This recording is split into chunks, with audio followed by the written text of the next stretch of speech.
तो हम लोग केमिकल इक्विलिब्रियम एक्सरसाइज 1 के डाउट डिस्कस कर रहे हैं। सबसे पहले question number 1, it's given the equilibrium constant for the reaction H2 + I2 gives 2HI is 64. If the volume of the container is reduced to half of the original volume, the value of the equilibrium constant will be. तो मैंने आपको बताया था equilibrium constant केवल temperature dependent phenomenon होता है, तो volume change से इक्विलिब्रियम कांस्टेंट चेंज नहीं होगा। So no change in equilibrium constant by change in volume.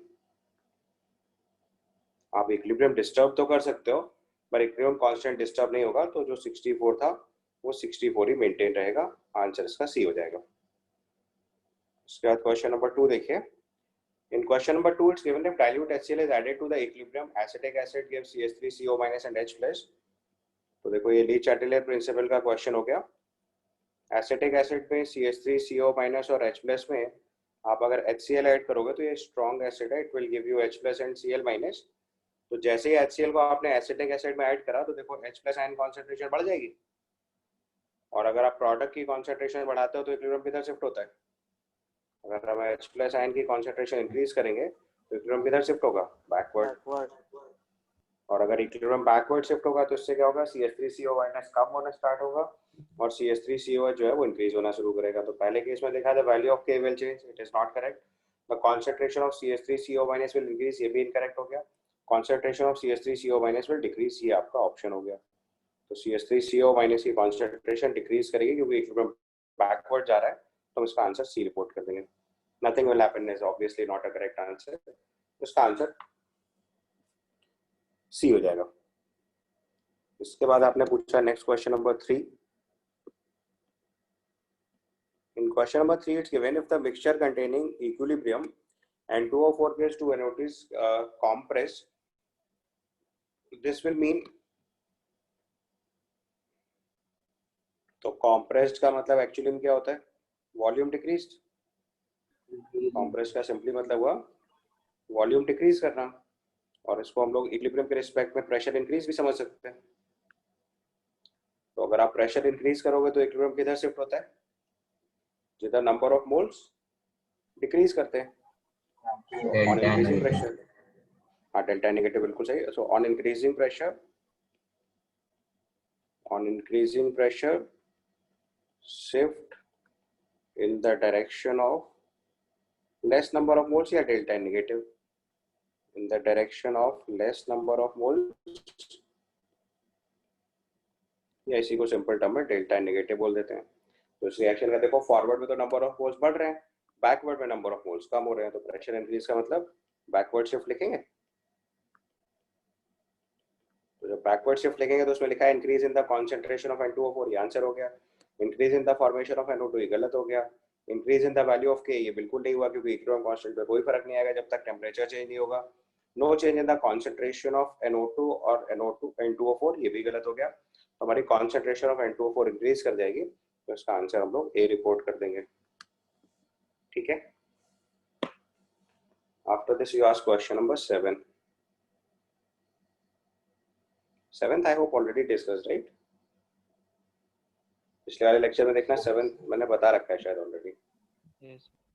ठीक है। उसके बाद question number 10। Question number 10, it's given consider the reaction calcium carbonate gives CaO solid plus CO2 gases in a closed container at equilibrium. What will be the effect of adding calcium carbonate on the equilibrium concentration of CO2? तो देखो अगर आप यहाँ पे ध्यान से देखो तो कैल्शियम कार्बोनेट सॉलिड फॉर्म में, और सॉलिड की कॉन्सेंट्रेशन ऐड या सब्ट्रैक्ट करने से उसके एक्टिव मास में कोई चेंज होता ही नहीं है क्योंकि एक्टिव मास कांस्टेंट होता है। तो अगर आप इस रिएक्शन चैम्बर में कैल्शियम कार्बोनेट ऐड भी कर दोगे तो उससे कोई फर्क नहीं पड़ेगा, it will remain unchanged. If you increase calcium carbonate constant because ये pure solid है, so calcium carbonate का amount increase करने से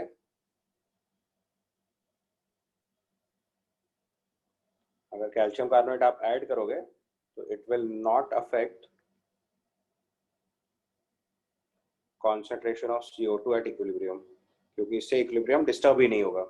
Pure solids and pure liquids के active mass constant होते हैं, तो अगर आप कोई भी pure solid अगर या pure liquid equilibrium mixture में ऐड करोगे तो उससे इसके ऊपर कोई फर्क नहीं पड़ेगा। ठीक है। हाँ बेटा। सर अगर यहाँ पे गैसियस फॉर्म में होता CaCO3 तो ये फॉरवर्ड शिफ्ट में हो जाती ना रिएक्शन? हाँ, अगर हमारा रिएक्टेंट गैस स्टेट में होता तो आप रिएक्टेंट अमाउंट अगर बढ़ाते हैं तो फॉरवर्ड शिफ्ट आती, बिल्कुल सही। एक्टिव मास ऑफ, अगर एक्टिव मास चेंज हो रहा है तो फर्क पड़ेगा ना। अगर आप रिएक्टेंट के एक्टिव मास को बढ़ा देंगे तो फॉरवर्ड शिफ्ट आ जाएगा, प्रोडक्ट के एक्टिव मास को बढ़ा देंगे तो बैकवर्ड शिफ्ट आ जाएगा। नेक्स्ट क्वेश्चन है 2s, इसका डेल्टा एच नेगेटिव है यानी एक्सोथर्मिक रिएक्शन है। और दूसरी रिएक्शन है N2 प्लस 3H2 2H3, ये भी delta H negative exothermic reaction है। एक्सोथर्मिक रिएक्शन में आपको पता है कि अगर हम टेम्परेचर डिक्रीज करेंगे तो फॉरवर्ड शिफ्ट आएगी। So for delta H negative यानी कि exothermic reaction, low temperature will favour, low temperature will favour reaction, क्योंकि इससे फॉरवर्ड शिफ्ट आएगी। तो पहले तो लो टेम्परेचर चाहिए। अच्छा, उसके बाद इन दोनों रिएक्शंस का डेल्टा एन अगर चेक करोगे एट द सेम टाइम, तो डेल्टा एन भी देखो दोनों रिएक्शंस के लिए नेगेटिव है। पहली वाली रिएक्शन में 3 रिएक्टेंट रिएक्ट करके 2 मोल प्रोडक्ट बना रहे हैं, तो इसमें डेल्टा एन नेगेटिव। दूसरी वाली रिएक्शन में 4 मोल रिएक्टेंट रिएक्ट करके 2 मोल फॉर्म कर रहे हैं, तो इसका डेल्टा एन नेगेटिव है। डेल्टा एन नेगेटिव है तो इसका मतलब हाई प्रेशर जो है वो फेवर करेगा, high pressure will favour forward reaction.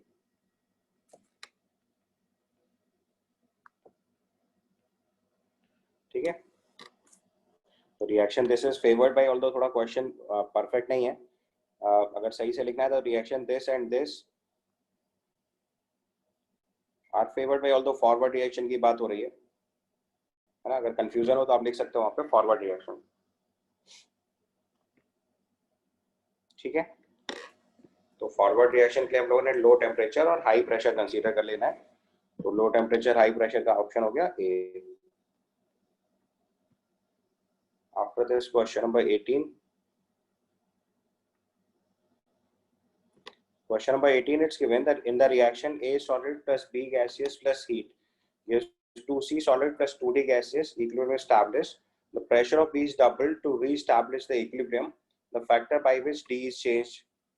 देखो क्वेश्चन नंबर 18 के केस में अगर हम इसका इक्विलिब्रियम कांस्टेंट लिखेंगे तो ये आएगा active mass of D square by active mass of B, because A and C are pure solids and pure liquids के एक्टिव मासेस कांस्टेंट होते हैं, जिसको हम इक्विलिब्रियम कांस्टेंट के एक्सप्रेशन में पहले इंक्लूड कर लेते हैं, तो उसे लिखने की जरूरत ही नहीं है।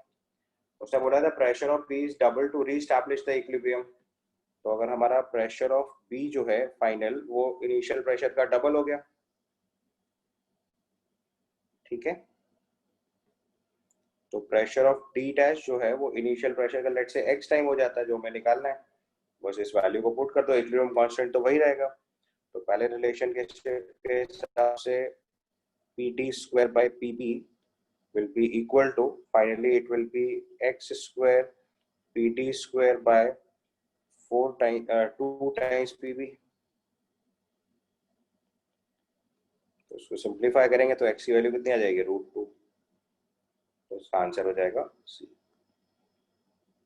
ठीक है, अगर हमने D का प्रेशर B का प्रेशर डबल किया हुआ है तो D का प्रेशर √2 टाइम्स करना पड़ेगा, तब दोबारा इक्विलिब्रियम रीएस्टैब्लिश होगा। ठीक है, इसके बाद question number 19।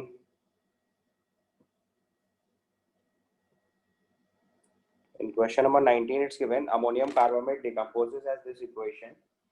Kp for the reaction is given. If the reaction initiates with 1 mole of the compound, then the total pressure at equilibrium. तो देखो इक्वेशन है NH2COO NH4 सॉलिड, इससे हमारा 2 मोल्स ऑफ अमोनिया गैसियस और CO2 gaseous form हो रहा है। ठीक है, तो जब इक्विलिब्रियम एस्टैब्लिश होगा तो इसका प्रेशर 2P और इसकी वजह से प्रेशर P बनेगा। तो अगर हम इसका Kp का एक्सप्रेशन लिखेंगे तो आएगा partial pressure of ammonia square into partial pressure of CO2। Value substitute करो, अमोनिया का partial pressure 2P square, partial pressure of CO2 is P। इसको सिंप्लीफाई कर लीजिए तो ये कितना आ जाएगा 4P क्यूब, और ये वैल्यू अपने को 2.9 इंटू 10⁻⁻5 दे रखी है। यहाँ से आपको सॉल्व करके पहले P निकालना है, तो P की वैल्यू आ जाएगी 2.9/4 इंटू 10⁻⁻5 पावर 1/3। और टोटल प्रेशर एट इक्विलिब्रियम लिखेंगे तो वो कितना हो जाएगा 3P। Total pressure is 3P, बस वैल्यू सब्स्टिट्यूट करिए आपका आंसर आ जाएगा 3 इंटू, इसको अगर हम लोग थोड़ा सिंप्लीफाई करके लिखें तो 29/4 लिख लो, पावर 1/3 इंटू 10⁻⁻²। ये रिजल्ट आ जाएगा, देखिए। ठीक है, तो 29/4 इज अराउंड 7 पॉइंट समथिंग। 8 का क्यूब रूट 2 होता है, तो 3 2 जा 6 इंटू 10⁻⁻², यानी 0.06 के आसपास का आंसर आएगा, जो कि मैक्सिमम, उससे कम ही आंसर आएगा। तो गिवन ऑप्शन को देखते हुए अगर आप आंसर फिट करोगे तो 0.0582 एटमॉस्फेयर लिख देंगे, क्योंकि ये फर्दर सॉल्व तो होगा नहीं, डायरेक्टली क्यूब रूट तो हम निकाल नहीं सकते। तो हमारे पास जो ट्रिक है वो ये है कि हमने 29/4 को अप्रॉक्सीमेटली 8 मान के अगर सॉल्व करते हैं तो 0.06 आंसर आता। हमने वैल्यू बढ़ा के आंसर निकाला हुआ है, तो एग्जैक्ट आंसर से थोड़ा कम होगा, तो 0.0582 आंसर लिख देंगे, उसका आंसर बी रिपोर्ट कर देंगे। ठीक है, उसके बाद आपने पूछा क्वेश्चन नंबर 42 से पहले तो नहीं बताना कोई क्वेश्चन। 42 कल बताया था मैंने, मेल्टिंग ऑफ आइस की कंडीशन लिखनी होती है। तो आपको बताया था आइस की केस में आइस की डेंसिटी वाटर से कम होती है, तो मेल्टिंग ऑफ आइस किससे फेवर करेगा हमेशा? मेल्टिंग ऑफ आइस मतलब आपको आइस वाटर के इक्विलिब्रियम में फॉरवर्ड शिफ्ट कराना है। This is the equilibrium ice and water. याद है लास्ट क्लास में मैंने सिखाया था? Yes sir, high pressure high pressure. तो आइस से वाटर का इक्विलिब्रियम है, तो ये फेवर, अगर हमें इसकी फॉरवर्ड रिएक्शन फेवर करनी है, फॉरवर्ड रिएक्शन का फेवर करेगी जब आप हाई प्रेशर लोगे और हाई टेम्परेचर लोगे। तो हाई प्रेशर हाई टेम्परेचर, इसका आंसर जो हो जाएगा ए हो जाएगा। ठीक है, उसके बाद क्वेश्चन नंबर 48 में लिखा है during thermal decomposition of the gas vapour density. तो थर्मल डिकम्पोजिशन का मतलब क्या होता है कि उसको हीट करके ब्रेक कराना है। कोई भी सब्सटेंस ले लो, जैसे N2O4 है, इसको अगर आप हीट करा रहे हो तो 2NO2, यही थर्मल डिकम्पोजिशन हुआ। तो अगर थर्मल डिकम्पोजिशन करेंगे हम लोग तो इससे नंबर ऑफ मोल्स इंक्रीज करेंगे। ये समझ में आया आपको? कैसे? अगर हमारे पास N2O4 गैस 2NO2, यही इक्वेशन ले लें, इसके इनिशियल मोल A मान लें, तो A to 1 minus alpha 2A alpha बनेगा। तो इनिशियली मोल्स A हैं, बाद में टोटल मोल्स कितने हैं? ये T इक्वल टू 0 पे है और ये एट इक्विलिब्रियम है। तो इक्विलिब्रियम में देखो नंबर ऑफ मोल्स बढ़ रहे हैं और मास तो कंजर्व होता है, मास तो कंजर्व होता है। तो अगर नंबर ऑफ मोल्स बढ़ेंगे और मास कांस्टेंट रखना है तो वेपर डेंसिटी क्या होती है? Molecular weight by 2। तो अगर हम यहाँ पे दूसरे तरीके से लिखे तो molecular weight can be written as number of moles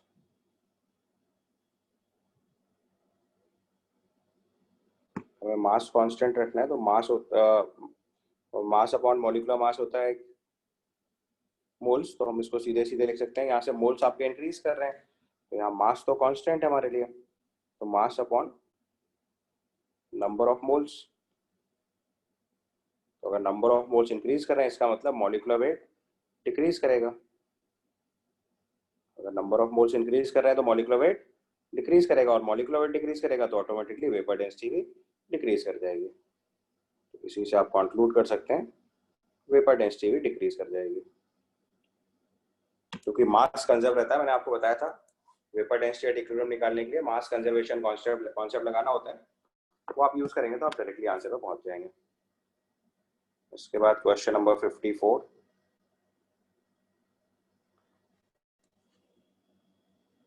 question number 54 में गिवन है at a given temperature the following reaction is allowed to reach equilibrium in a vessel of volume V1 liter. The degree of dissociation is alpha 1.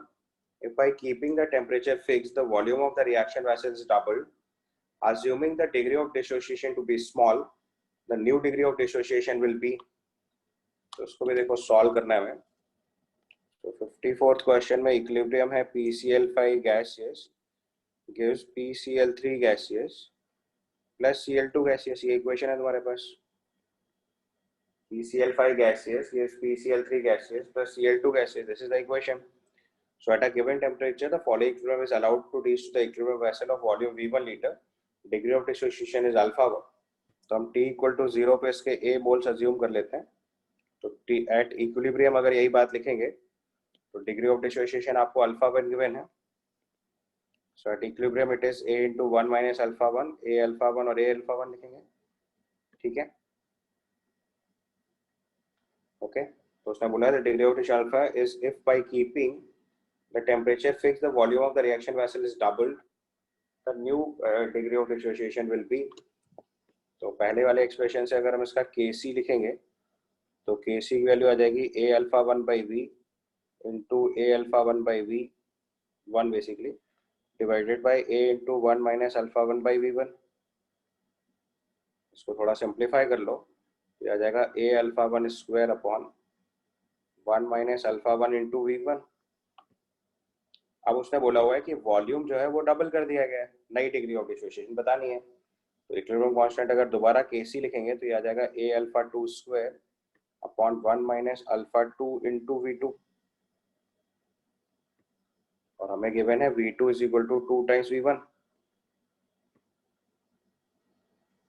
है ना। V2 is equal to 2 times V1।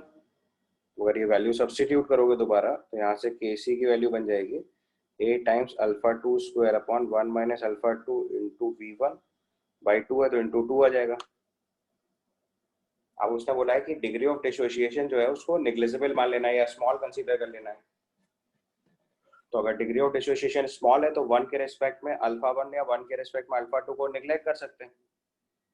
तो अगर हमने 1 के respect में alpha 1 को neglect किया and 1 के रेस्पेक्ट में अल्फा 2 को निग्लेक्ट किया तो हमारा पहला एक्सप्रेशन जाएगा Kc1 वो हो जाएगा A alpha 1 square upon V1 is equal to, दूसरे एक्सप्रेशन से लिखेंगे तो आएगा A alpha 2 square upon V2 upon V1 basically. ये दोनों वैल्यू सेम है, तो यहाँ से सिंप्लीफाई करेंगे अगर हम तो यहाँ से अल्फा 1 की वैल्यू √2 टाइम्स अल्फा 2 बन जाएगी।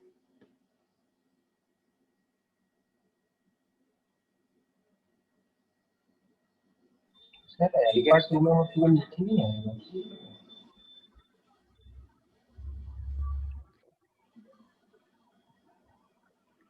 अच्छा वॉल्यूम डबल किया मैंने यस सर। एक मिनट, हाँ वो ठीक है, मैंने गलत किया एक्चुअली, वॉल्यूम डबल किया ना तो नीचे 2v1 आएगा। ओके सो इसको सही करिए, यहाँ पे पहले ये 2v1 होगा, वॉल्यूम डबल किया है सो इट बिकम्स 2v1 ऐसे आएगा, तो यहाँ पे 2 नीचे लिखना होगा, तो ये √2 नीचे आ जाएगा, ठीक है 2v1 आ गया, तो यहाँ से alpha 2 equal to 2 times root of V1 √2 times of alpha 1 आ जाएगा। So alpha 2 will be equal to √2 times of alpha 1, इससे आंसर इसका डी रिपोर्ट कर देंगे, ठीक है।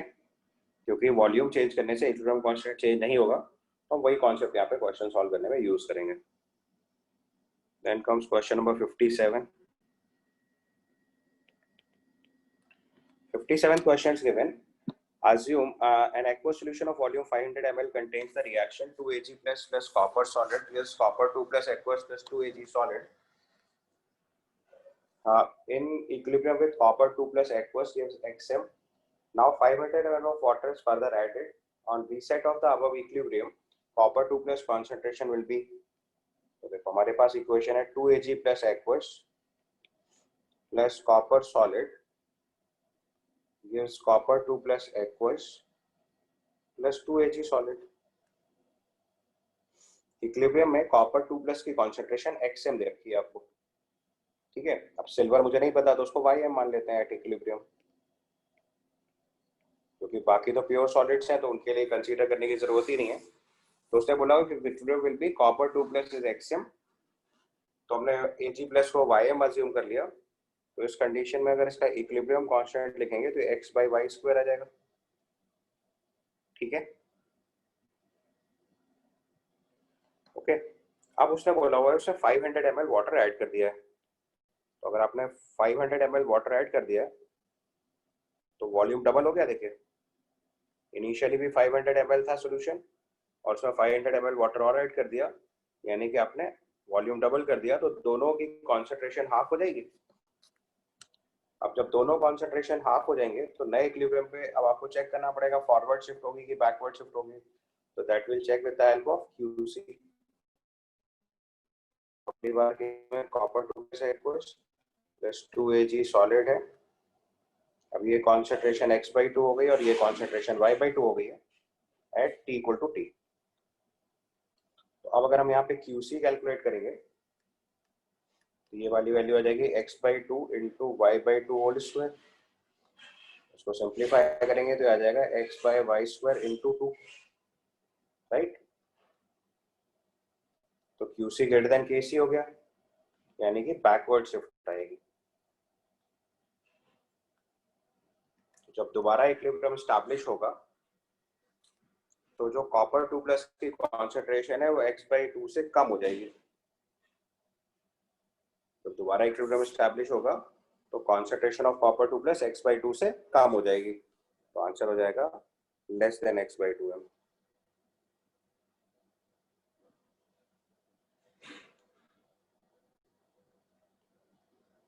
एक बार ध्यान से चेक करो पहले पूरा कैलकुलेशन स्टेप, कुछ मिसप्लेस नहीं होना चाहिए पहले।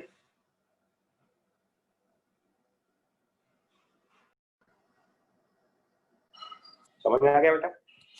जैसे ही आपको पता चल गया QC ग्रेटर देन KC है तो इक्विलिब्रियम बैकवर्ड शिफ्ट होने के बाद अचीव होगा, तो उसका मतलब सर्टेनली कॉपर 2 में से कुछ कम करेंगे तो x/2 माइनस z करेंगे और यहाँ y/2 प्लस 2z आ जाएगा, तब इक्विलिब्रियम एस्टैब्लिश होगा।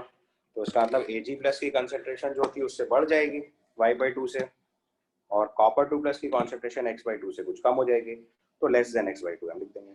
एग्जैक्ट वैल्यू इसलिए नहीं निकाल सकते क्योंकि इक्विलिब्रियम कांस्टेंट क्वेश्चन में नहीं गिवन है। अगर इक्विलिब्रियम कांस्टेंट गिवन होता तो हम एग्जैक्ट वैल्यू भी सॉल्व करके निकाल सकते थे, ठीक है। उसके बाद क्वेश्चन नंबर 67 लिखा है for the reaction 2HI gives H2 plus I2, 2HI gaseous gives H2 gaseous plus I2 gaseous। ये इक्वेशन है हमारे पास। The degree of dissociation for HI is related to equilibrium constant Kp by the expression। आपको alpha और Kp का relation लिखना है। सीधा सवाल है, सीधे इसके इनिशियल मोड A अज्यूम कर लो, A into 1 minus alpha, A alpha by 2, A alpha by 2, ये रिलेशन हुआ पहले। तो पार्शियल प्रेशर ऑफ अगर H2 लिखेंगे, पार्शियल प्रेशर ऑफ अगर हम H2 लिखेंगे तो this comes out to be moles of it is A alpha by 2 into total moles A into total pressure P। Partial pressure of I2 लिखेंगे तो mole fraction into total pressure होगा, mole fraction हुआ A into A alpha by 2 into A और pressure P assume कर लो। और partial pressure of HI लिखेंगे तो A into 1 minus alpha divided by A into P। इसको एक्सप्रेशन में put करोगे तो Kp की वैल्यू आएगी partial pressure of H2 into partial pressure of I2 by partial pressure of HI square. Substitute करो values, तो पहली वाली वैल्यू हो गई alpha by 2 into P whole square. दूसरी बार अच्छा अल्फा बाई 2 इंटू पी, ये तो आपका H2 का पार्शियल प्रेशर हो गया। अब यही चीज दूसरे वाले के लिए भी लिखेंगे तो भी अल्फा बाई 2 इंटू पी आ HI जाएगा। में 2A होगा नीचे, 2A क्यों होगा? टोटल मोल्स तो यही है, और ये वैल्यू आ जाएगी 1 minus alpha into P whole square.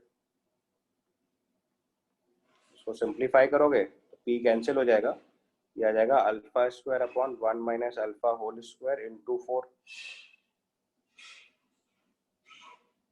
तो इसको लिखेंगे तो ये 2 रूट Kp बन जाएगा equal to alpha upon 1 minus alpha. यहाँ से सॉल्व करके अल्फा निकाल लीजिए, यहाँ से सॉल्व करके अल्फा निकालिए तो आ जाएगा 2 root Kp upon 1 plus 2 root Kp। तो आपका आंसर डी हो जाएगा, ठीक है। देख लो ध्यान से, पार्शियल प्रेशर निकाला गया mole fraction into total pressure से, और बस बाद में सीधे अल्फा के लिए सॉल्व कर दिया है। कोइंसिडेंटली डेल्टा एन 0 का केस है इसलिए पी भी कट जाएगा, तो उसकी जरूरत नहीं पड़ेगी। अदरवाइज ऐसे Kp निकालने के लिए आपको पी की जरूरत पड़ती है, ठीक है। इसके बाद क्वेश्चन नंबर 73।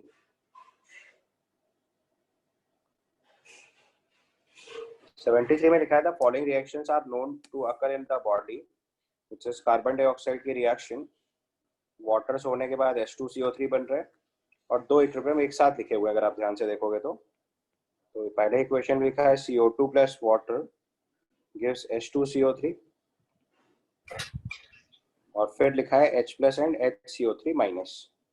ये एक्सप्रेशन है आपका, ठीक है। उसमें लिखा है CO2 escapes from the system. तो अगर CO2 एस्केप कर जाएगा तो उसका मतलब कॉन्सेंट्रेशन ऑफ CO2 डिक्रीज कर जाएगी। CO2 एस्केप का मतलब हुआ कॉन्सेंट्रेशन ऑफ CO2 डिक्रीज करेगी। अब कॉन्सेंट्रेशन ऑफ CO2 अगर डिक्रीज करेगी तो ये वाला इक्विलिब्रियम बैकवर्ड शिफ्ट होगा, तो CO2 की कॉन्सेंट्रेशन बढ़नी शुरू होगी। अब जब ये वाला इक्विलिब्रियम बैकवर्ड शिफ्ट होगा तो H2CO3 की कॉन्सेंट्रेशन डिक्रीज करेगी, तो इसका मतलब अगला वाला इक्विलिब्रियम भी बैकवर्ड शिफ्ट करेगा, ठीक है। जब दोनों इक्विलिब्रियम बैकवर्ड शिफ्ट करेंगे तो उसमें पहली चीज लिखी है pH डिक्रीजेस। अब आई होप इतना तो आप सब जानते हो कि pH क्या होता है, minus times log of H plus concentration. तो अगर H प्लस कॉन्सेंट्रेशन इंक्रीज करता है तो pH डिक्रीज कर जाता है। ये तो गलत दिया हुआ है क्योंकि हमारे इक्विलिब्रियम बैकवर्ड जा रहा है, तो H प्लस कॉन्सेंट्रेशन डिक्रीज कर रही है तो pH इंक्रीज करेगा। दूसरे केस में लिखा है hydrogen ion concentration will diminish. ये एकदम सही आंसर है, तो हमारा आंसर हो गया बी। अगले केस में लिखा है H2CO3 concentration will remain unchange. ये सही नहीं है क्योंकि दो इक्विलिब्रियम है, अब दोनों के इक्विलिब्रियम कांस्टेंट तो पता नहीं है। अब ये टाइम श्योर नहीं कहा जा सकता कि जितना बैकवर्ड ये जाएगा उतना ही बैकवर्ड ये भी जाएगा। तो H2CO3 कॉन्सेंट्रेशन कुछ भी हो सकती है, बढ़ भी सकती है, घट भी सकती है, कांस्टेंट भी रह सकती है, depending upon the equilibrium constant, जो हमें नहीं पता। तो इसलिए वो चीज़ सर्टेनिटी से नहीं लिखी जा सकती, तो वो स्टेटमेंट रॉन्ग हो गया। आगे लिखा है the forward reaction will be favoured, ये भी इनकरेक्ट हो गया, तो इसका आंसर हो जाएगा B. H plus concentration decrease कर रही है इसलिए pH इंक्रीज करेगा, ठीक है। आ गया समझ? चलो इसके बाद क्वेश्चन नंबर 75 देखो। Question number 75 is given if the Kp for the equilibrium calcium carbonate solid gives CaO solid plus CO2 gaseous is 1.5 atm at 29 degrees Celsius, then the moles of CaO formed if excess of calcium carbonate is being placed in 1 liter of closed container containing CO2 gas at 0.5 atm at the same pressure. I think ये solve कर चुका हूँ पहले ही आपके लिए। Question number 75 पिछले वाले lecture में बताया था, उसको पिछली वाली रिकॉर्डिंग में देख लीजिएगा। उसके बाद क्वेश्चन नंबर 77, ये भी शायद पहले ही बता चुका हूँ, इसको भी लास्ट वाले में देख लीजिएगा, ठीक है। क्लियर? चलो so next we start exercise 2। इसमें आपने क्वेश्चन नंबर 3, 4, 5, 8, 9, 14, 18, 19 और 20 पूछा हुआ है। सबसे पहले क्वेश्चन नंबर 3 देखिए।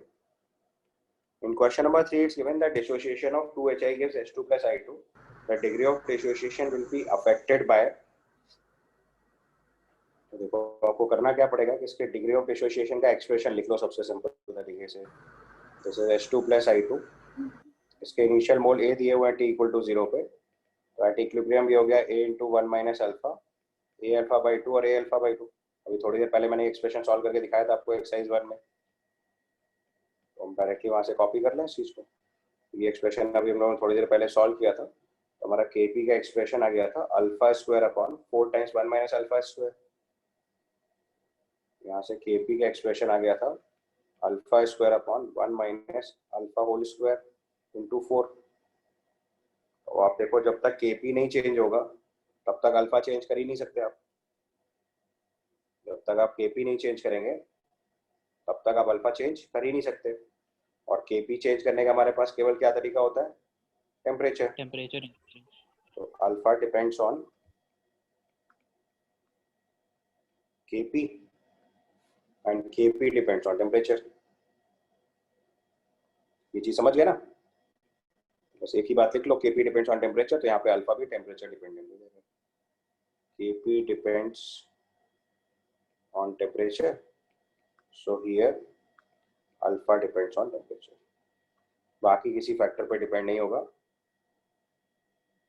क्योंकि आप और कोई भी फैक्टर बदल दो अल्फा चेंज हो ही नहीं सकता। तो उसका आंसर हम लोग रिपोर्ट करेंगे बी, ठीक है। इसके बाद अपने क्वेश्चन नंबर 4 पूछा मुझसे।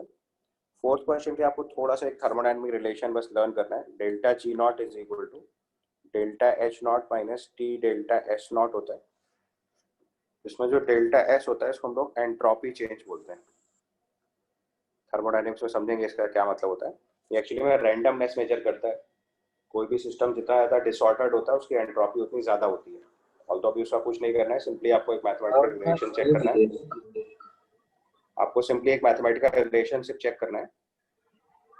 डेल्टा एक्स जो है वो एंट्रोपी चेंज होता है जो रैंडमनेस मेजर करने में हेल्प करता है। जितना ज़्यादा डिसऑर्डर्ड सिस्टम होता है एंट्रोपी उसकी उतनी ज़्यादा होती है। ऑल्दो अभी इस क्वेश्चन के लिए उसकी कोई रिक्वायरमेंट नहीं है, आप सिंपली बस रिलेशनशिप याद कर लो। बाकी मैंने आपको इक्विलिब्रियम कांस्टेंट से रिलेशनशिप सिखा रखी है। Delta G naught equal to -2.303 R T log of K equilibrium. इसको ऊपर वाले एक्सप्रेशन में पुट करो तो पहला रिलेशन तो बी ऑप्शन मैच हो गया। Delta G naught equal to -2.303 R T log of K. अब इसी डेटा को अगर आप और किसी ऑप्शन में पुट करो तो 2.303 लॉग ऑफ के बनेगा is equal to minus delta H naught by R T plus delta H naught by R. तो ये भी स्टेटमेंट सही हो जाएगा। उसके बाद थर्ड ऑप्शन चेक करेंगे -2.303 बाई के, ये तो गलत हो गया। और फोर्थ ऑप्शन चेक करोगे तो वो भी इनकरेक्ट लिखा हुआ है, तो उसका आंसर ए एंड बी हो जाएगा। ठीक है। इसके बाद आपने नेक्स्ट क्वेश्चन जो पूछा है दैट इज क्वेश्चन नंबर 5। और का ए भी दे रखा है। थर्ड का ए ऑप्शन लिख लो यार। थर्ड का ए नहीं हो सकता बेटा। अगर आप हाइड्रोजन और आयोडीन ऐड करोगे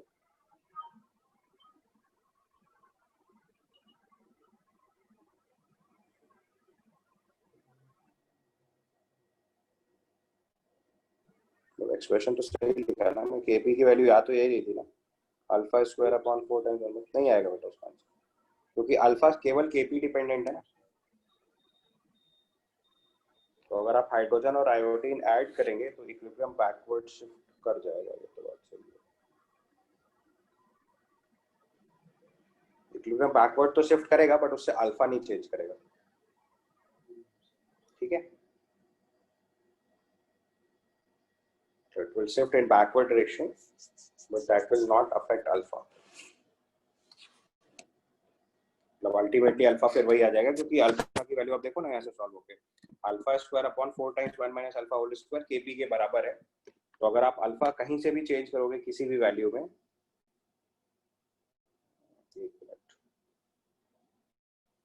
तो उससे केपी भी अफेक्ट होगा। उसके बाद क्वेश्चन नंबर 5, तो 3 समझ गए ना। 3 में H2 और I2 ऐड करने से कोई फर्क नहीं पड़ेगा, बिकॉज अल्फा की वैल्यू जो है Kp equal to alpha upon 4 times 1 minus alpha whole square है। तो अल्फा केवल Kp डिपेंडेंट और Kp केवल टेम्परेचर डिपेंडेंट, तो अल्फा चेंज हो ही नहीं सकता। आप हाइड्रोजन और आयोडीन ऐड करोगे तो इक्विलिब्रियम बैकवर्ड जाएगा, नो डाउट, बट अल्फा जो है फिर से वही आ जाएगा जब इक्विलिब्रियम अटेन हो जाएगा। तो क्योंकि अगर अल्फा चेंज हो गया तो इक्विलिब्रियम कांस्टेंट चेंज हो जाएगा, जो कि पॉसिबल नहीं है। उसके बाद क्वेश्चन नंबर 5 देखिए। 5 में लिखा है for the reaction H2 plus I2 gives 2HI, the value of K is 54 at a certain temperature, identify the correct statement regarding the above equilibrium। तो देखो हमारे पास H2 plus I2 gives 2HI, ये equilibrium है। इसका equilibrium constant 54 given है। तो उसने बोला है कि partial pressure of H2 plus I2 is equal to partial pressure of HI is not possible in this equilibrium। तो देखो अगर हम इसका Kp एक्सप्रेशन लिखेंगे तो आएगा partial pressure of HI square upon partial pressure of H2 into partial pressure of I2। अगर partial pressure of HI partial pressure of H2 और I2 सब बराबर हो जाएंगे तो यहाँ से इक्विलिब्रियम कांस्टेंट 1 आ जाएगा, जो कि है नहीं। इक्विलिब्रियम कांस्टेंट कितना दिया हुआ 54। उसका मतलब इसका आंसर ए जो है वो करेक्ट हो गया। समझ आया। फिर अगले केस में लिखा है partial pressure of H2 equal to I2 is equal to HI is possible at this temperature, ये तो गलत हो गया। Partial pressure of HI equal to H2 is equal to I2 is possible only if K is equal to 1, ये सही है। और last में लिखा है 2 times partial pressure of HI is equal to partial pressure of H2 is equal to partial pressure of I2, ये भी नहीं सही आएगा, क्योंकि आप वैल्यू पुट करके देख लो।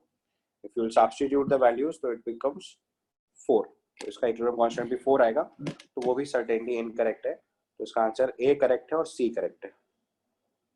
एक्सप्रेशन में पुट करके बस वैल्यू चेक करनी थी, नथिंग एल्स।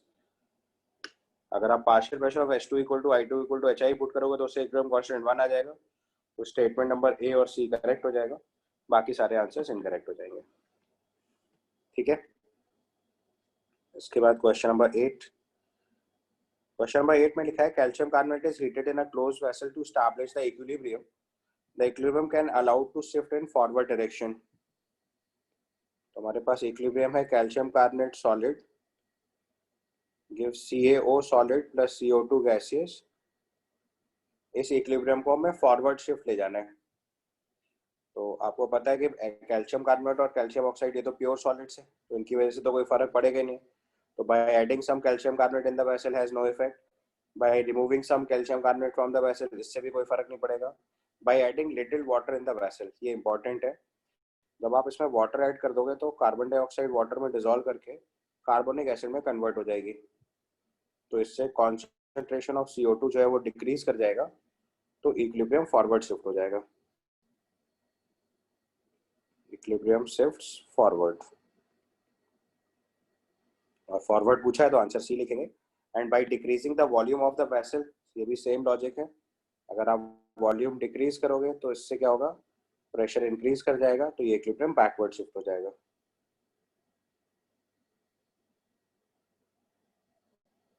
ठीक है, तो फॉरवर्ड शिफ्ट के लिए हमारा आंसर बनेगा केवल सी। वॉल्यूम इंक्रीजिंग है। अच्छा सॉरी, एक मिनट, वॉल्यूम इंक्रीजिंग है तो प्रेशर डिक्रीजिंग हो जाएगा, इंक्रीजिंग वॉल्यूम है तो प्रेशर डिक्रीज करेगा, तो फिर ये फॉरवर्ड शिफ्ट ही आ जाएगा, तो उसका आंसर CD हो जाएगा। Then this is forward shift, तो अब इसका आंसर लिखेंगे CNT।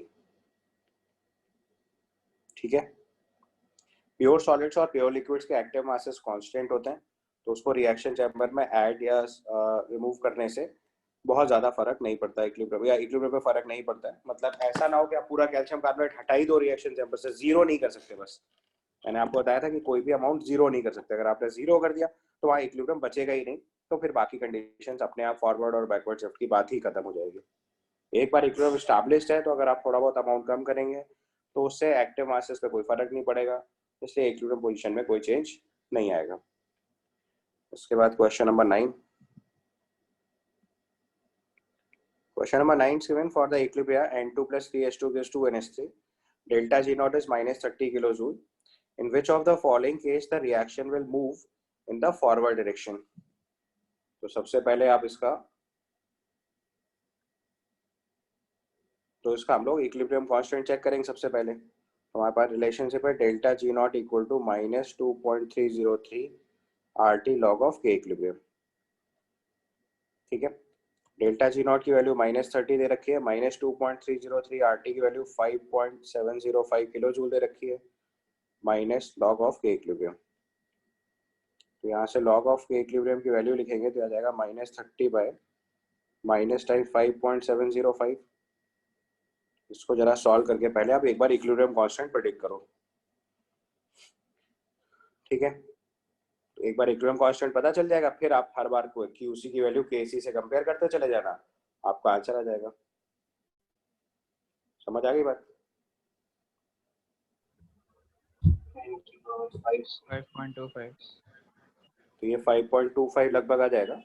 तो आप यहाँ से बता सकते हो कि इक्विलिब्रियम कांस्टेंट की वैल्यू अप्रोक्सीमेटली 10 पावर 5 के ऑर्डर की होगी। Equilibrium constant will be of the order 10 power 5 plus something कुछ और आएगा, इनटू समथिंग, यहाँ कुछ वैल्यू होगी, बट उससे हमें बहुत फर्क नहीं पड़ रहा, सिर्फ आप डेटा चेक करते जाओ। जिस भी डेटा में 10 टू द पावर 5 के ऑर्डर में आएगा उससे चेक करते जाना कि QC और KC का क्या केस है। तो एक बार सारा डेटा चेक करो फटाफट। तो अब देखो, आपने पहले केस में QP चेक करा, partial pressure of NH3 square upon partial pressure of N2 into H2 cube, तो सारी वैल्यूज बात दे रखी है। तो यहाँ पे QP की वैल्यू 1 आ गई, KP का हमने टेंटेटिव वैल्यू निकाल लिखी है, 10 टू द पावर 5 ऑर्डर की है, QP लेस देन KP हुआ, तो ये फॉरवर्ड शिफ्ट आएगा। अगले वाले केस में QP सॉल्व करा, 0.01 स्क्वायर अपॉन 10 इंटू 10 क्यूब, ये 10 पावर -8 आया, फिर से QP लेस देन KP है, फॉरवर्ड शिफ्ट। तीसरे वाले केस में सॉल्व करा, 10 पावर -6 आ रहा, again QP less than KP है, फॉरवर्ड शिफ्ट। और लास्ट वाले केस में लगभग 10 पावर 7 आ रहा है, तो QP ग्रेटर देन KP हो गया, तो ये बैकवर्ड शिफ्ट हो जाएगी। तो उसने पूछा हुआ है किस किस केस में फॉरवर्ड शिफ्ट आएगी, तो उसका आंसर हो जाएगा ABC। ठीक है, क्लियर है यहाँ तक? इसके बाद क्वेश्चन नंबर 14। क्वेश्चन नंबर 14 में लिखा है according to Le Chatelier's principle addition of heat to the equilibrium solid liquid results in decrease in the amount of the solid। तो अगर हमारा सॉलिड और लिक्विड इक्विलिब्रियम है और आप हीट सप्लाई कर रहे हो, तो पहले आप इस रिएक्शन को जरा लिख लेते हैं, ये मैंने आपको लास्ट क्लास में सिखाया हुआ है। तो अगर हमारा एक सॉलिड और लिक्विड इक्विलिब्रियम है तो हमें पता है ये रिएक्शन एंडोथर्मिक होती है, डेल्टा एच पॉजिटिव। तो अगर इसका टेम्परेचर इंक्रीज करेंगे तो ये फॉरवर्ड शिफ्ट जाएगी, ठीक है। और एडिशन ऑफ हीट का मतलब क्या होता है? टेम्परेचर बढ़ा रहे हो। तो उसने लिखा है according to Le Chatelier's principle addition of heat to the equilibrium solid liquid results in the decrease in the amount of solid. सही है, अगर फॉरवर्ड शिफ्ट जाएगी तो सॉलिड का अमाउंट कम होगा। Reaction is endothermic, so on heating forward reaction is favoured. तो ये इसका correct statement and correct explanation हो गया। तो इसका आंसर ए रिपोर्ट कर देंगे। सॉलिड लिक्विड इक्विलिब्रियम में एंडोथर्मिक रिएक्शन होगी, क्योंकि आप सॉलिड को जब हीट करेंगे तभी लिक्विड में कन्वर्ट होगा, तो that reaction is endothermic. Endothermic reaction में टेम्परेचर बढ़ाने से इक्विलिब्रियम फॉरवर्ड डायरेक्शन में शिफ्ट होता है। इसलिए अगर हमने ली चार्टियर्स प्रिंसिपल फॉलो करना है तो heat of equilibrium solid liquid equilibrium results in the decrease of amount of the solid. तो इसका आंसर एकदम करेक्ट हो गया। फॉर फर्स्ट स्टेटमेंट भी करेक्ट है, सेकंड स्टेटमेंट भी करेक्ट है, और सेकंड स्टेटमेंट फर्स्ट स्टेटमेंट का करेक्ट एक्सप्लेनेशन भी है।